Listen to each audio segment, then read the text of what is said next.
नमस्कार विद्यार्थियों, स्वागत है आपका एक बार फिर से हमारी ऑनलाइन क्लास में। हम पढ़ रहे थे 7वीं क्लास के सामाजिक अध्ययन का प्रथम अध्याय, जिसमें मित्रों हमने टॉपिक था हजारों वर्षों में आए परिवर्तनों की पड़ताल।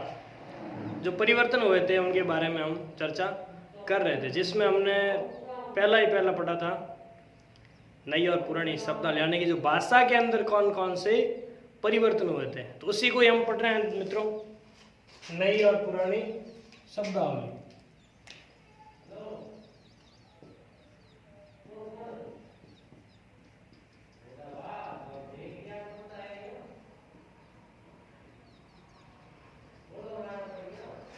यानी जो भाषा है उसमें हजारों वर्षों में कौन कौन से परिवर्तन हो, उनके हम क्या करेंगे, पड़ताल करेंगे। सबसे पहले हमने पढ़ा था हिंदुस्तान शब्द के बारे में, जिसमें 13वीं शताब्दी के अंदर मीनाजी सिराज एक इतिहासकार था, जिसने हिंदुस्तान शब्द का उपयोग जो उत्तर पश्चिमी भारत और जो पंजाब गंगा का क्षेत्र था इसके बारे में लिखा था। ये क्षेत्र था हिंदुस्तान कहलाता था।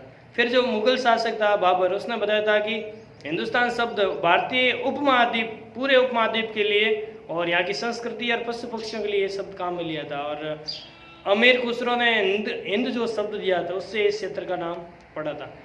और वर्तमान हम लोग हिंदुस्तान को पूरे जो भारतीय भू प्रदेश इसके बारे में उपयोग करते हैं। हजारों वर्षों में इसके अलग अलग क्षेत्रों में परिवर्तन हुए, जो शब्द का अर्थ था उसका बदलाव हुआ था। उसी प्रकार एक और शब्द आज हम चर्चा करेंगे, वो है विदेशी शब्द। जो विदेशी है, इस शब्द में हजारों वर्षों के बाद में कौन कौन से परिवर्तन हुए उनके बारे में चर्चा करने जा रहे हैं। तो हमारे सामने शब्द आता है विदेशी। कौन सा है मित्रों? विदेशी। इस शब्द में कौन कौन से भाषागत रूप से परिवर्तन आए? तो पुराने समय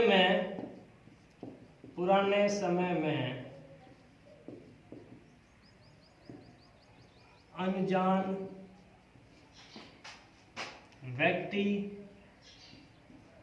को विदेशी कहा जाता था। विदेशी कहा जाता था। इसे आम बोलचाल में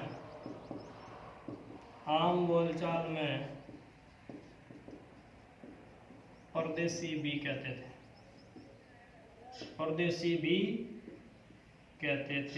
तो ये था मित्रों परिवर्तन। जैसे विदेशी जो शब्द है, पुराने समय में जो अनजान व्यक्ति था, जिनको हम जानते नहीं है, उसके लिए भारतीय लोगों ने कौन सा शब्द गढ़ा था? विदेशी शब्द। भले वो भारत का था या किसी अन्य गांव का था जिसे आप नहीं जानते, पुराने समय में आपने उसको क्या कहा था? विदेशी कहा था, या फिर उसको क्या कहा था? परदेशी। लेकिन वर्तमान समय में हम लोग विदेशी शब्द किसके लिए काम में लेते हैं? जो दूसरे देश का नागरिक है उसको हम क्या बोलते हैं? विदेशी। अब जैसे सपोज करिए कि यूपी का कोई व्यक्ति जिसे आप नहीं जानते, लेकिन उसे आप वर्तमान समय में विदेशी नहीं कहेंगे। जबकि पुराने लोग अपने आसपास के क्षेत्र का ही भले व्यक्ति है, उसको जानते नहीं थे, तो उसके लिए शब्द कौन सा काम में लेते थे? विदेशी शब्द। तो ये क्या हुआ है? हजारों वर्षों में परिवर्तन हुआ है। बात आ रही समझ में? वर्तमान समय में दूसरे देशों के नागरिकों को विदेशी कहा जाता है। विदेशी कहा जाता है। अब आप भले उसे जानते हैं या नहीं जानते हैं, दोनों के लिए शब्द कौन सा आएगा? विदेशी। उदाहरण के लिए अमेरिकी राष्ट्रपति डोनाल्ड ट्रंप हर कोई जानता है, लेकिन हमारे लिए वो क्या है? विदेशी। जबकि पुराने समय में विदेशी कौन होता था? जिसे हम लोग जानते नहीं थे। तो वर्तमान समय इसका अर्थ चेंज हो गया है। जो दूसरे देश का नागरिक होगा वो क्या कहलाएगा? विदेशी। ये था आपके नई और पुरानी शब्दावली में हजारों वर्षों में हुए परिवर्तन। चलिए मित्रों आगे बढ़ते हैं।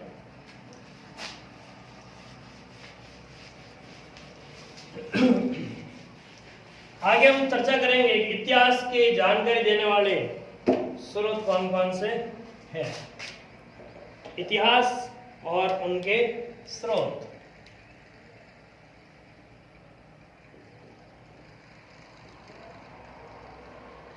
इतिहास और उनके स्रोत।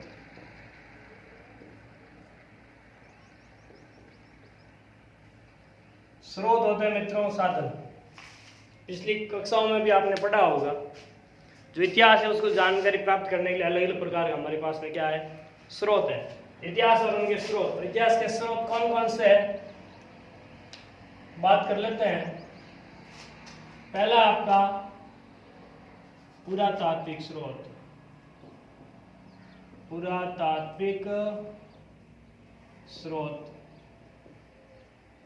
दूसरा है साहित्यिक स्रोत, साहित्यिक स्रोत।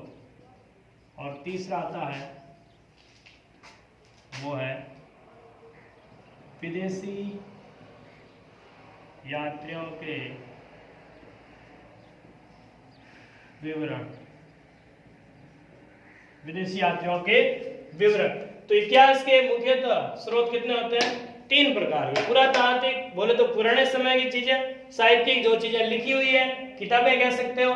विदेशी यात्री विवरण, जो विदेशी लोग भारत यात्रा करने के लिए आए थे, उन्होंने भारत के बारे में जितना जाना समझा था अपने देश में जाकर के वापस पुस्तकों के अंदर लिख दिया था। तो उनकी किताबें जब हम पढ़ते हैं तो उनमें भी हमें भारतीय इतिहास के बारे में काफी कुछ जानकारी प्राप्त होती है। तो इस प्रकार इतिहास को जानने के लिए बहुत सारे सोर्सेज हमारे सामने उपस्थित है। पुराने पुरातात्विक बोलेंगे, पुराने समय की सामग्री क्या कहलाएगी, पुरातात्विक। जैसे कोई पुराना दुर्ग है, भवन, महल, मंदिर, स्तूप,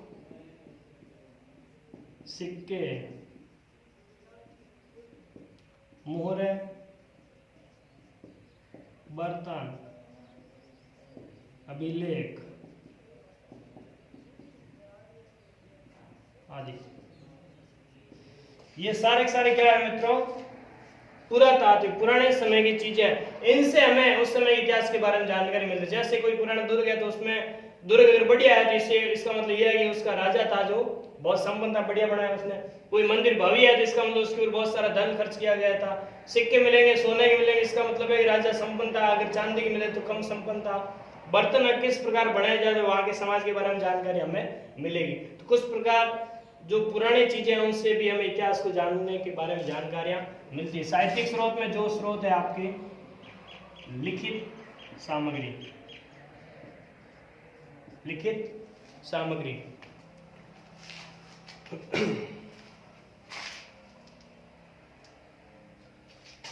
तो लिखित सामग्री, इसके अंदर आपके एक तो आएगा ब्राह्मण साहित्य, जैन साहित्य, बौद्ध साहित्य,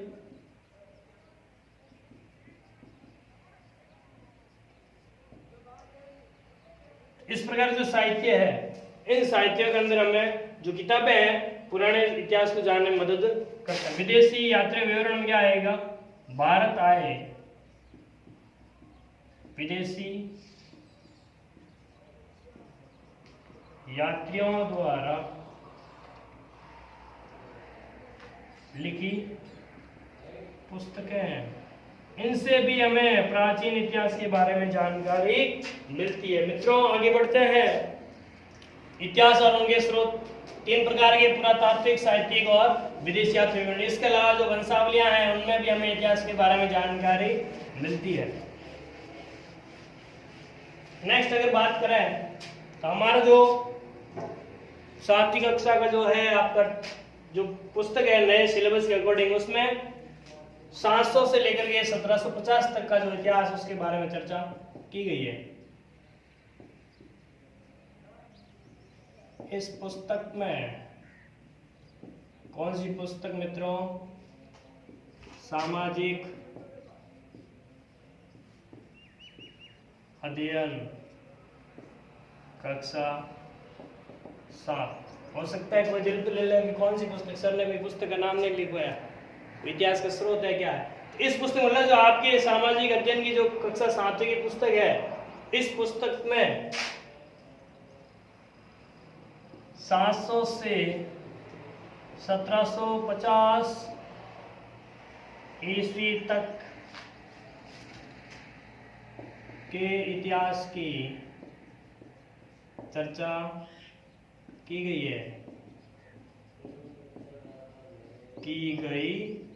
है। यानी 700 से लेकर के 1750 तक का जो कालखंड है, इस पूरे काल के बारे में इतिहास में 7वीं कक्षा की किताब में दे रखा है। इस काल में कौन सा काल? 700 से लेकर के 1750। इस काल में बोले तो 700 ईस्वी से 1750 ईस्वी में इतिहास के स्रोतों में परिवर्तन हुआ। क्या हुआ मित्रों? परिवर्तन। अब परिवर्तन हुआ मतलब इसका मतलब ये नहीं पुरानी चीजें एकदम छोड़ दी पीछे। पुराने जो महल भवन दुर्ग वगैरह वो तो मिलेंगे, लेकिन परिवर्तन में इसका मतलब है कुछ स्रोत है जो नए मिलेंगे। इस समय पांडुलिपियां लिखी जाने लगी। क्या लिखने लगे लोग? पांडुलिपियां लिखी जाने लगी। ये पांडुलिपियां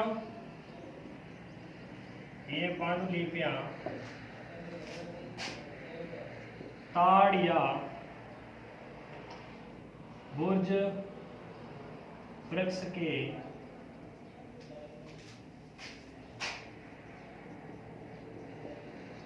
सालों पर लिखी जाती थी। ये जो पांडुलिपियां थी किसमें लिखते थे? ताड़ या बुर्ज वृक्ष की जो साल होती है, सिलगा होता है, उसके ऊपर लिखी जाती है। कागज के बढ़ते उपयोग से इस समय लिखित स्रोत बढ़ने लगे, जिससे इतिहास निर्माण में मदद मिली।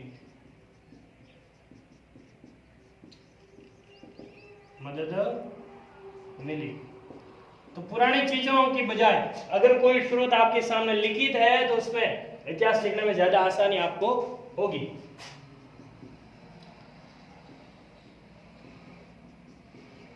पांडुलिपियों में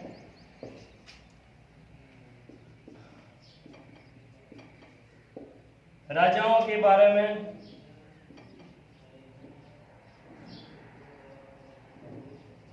यात्रा वृतांत,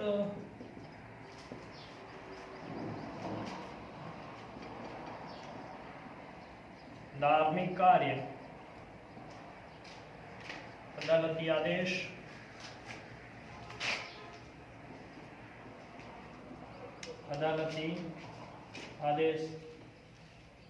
व्यापार आदि से संबंधी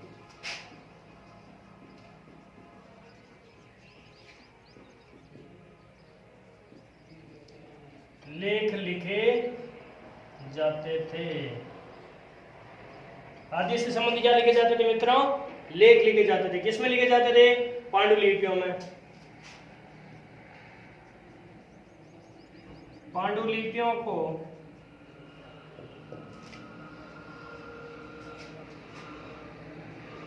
अभिलेखागार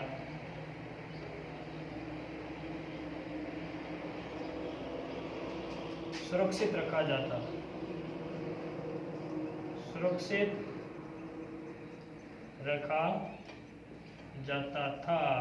अब बात करें पांडुलिपियों को सुरक्षित कहाँ रखा जाता था?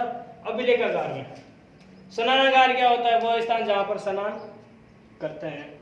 अन्नागार क्या होता है? वह स्थान जहां पर अनाज रखा जाता है। रसोई घर क्या चीज? जहां पर खाना बनाया जाता है। गौशाला क्या है? जहां पर गायों को रखा जाता है। उसी प्रकार जहां पर अभिलेख लिखे जाते हैं, रखे जाते हैं, सुरक्षित रखते हैं, पांडुलिपियों को सुरक्षित रखे जाते हैं, वो स्थान क्या कहलाएगा? अभिलेखागार। तो ध्यान रखना मित्रों, अभिलेखागार का मतलब होता है वह जगह जहां पर पुराने अभिलेखों को सुरक्षित रखा जाता था। आगे चर्चा करते हैं पांडुलिपियों के बारे में। अभी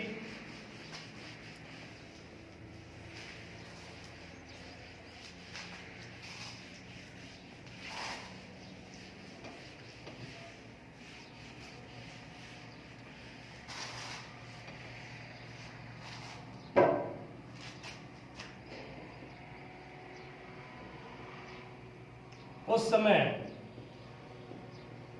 कब 700 से 1750 तक, उस समय तक छापाखाना नहीं था। मित्रों, छापाखाना क्या होता है? वह जगह जहां पर पुस्तकें छापी जाती है, जहां पर कागज के ऊपर प्रिंटिंग की जाती है, वो जगह क्या कहलाएगी? छापाखाना।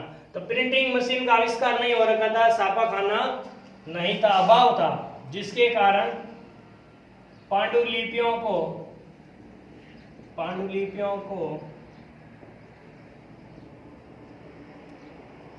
हाथ से ही लिखना पड़ता था,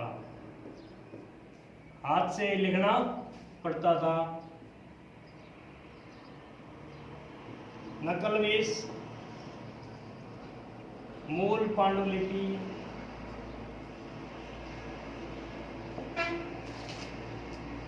की नकल करके अपनी पांडुलिपि तैयार करते थे, अपनी पांडुलिपि तैयार करते।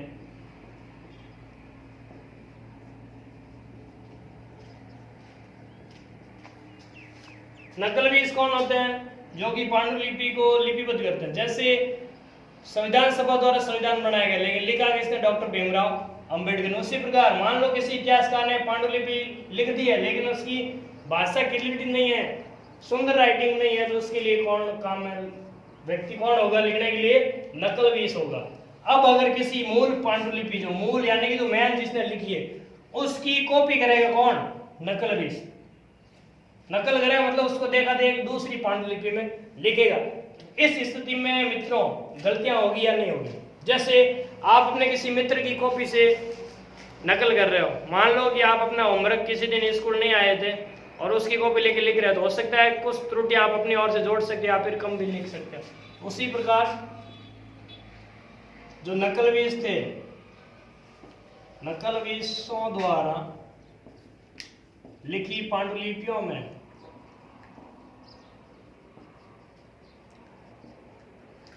कई प्रकार की त्रुटियां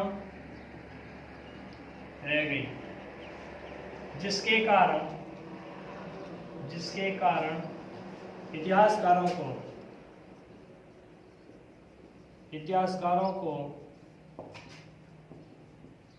इतिहास निर्माण में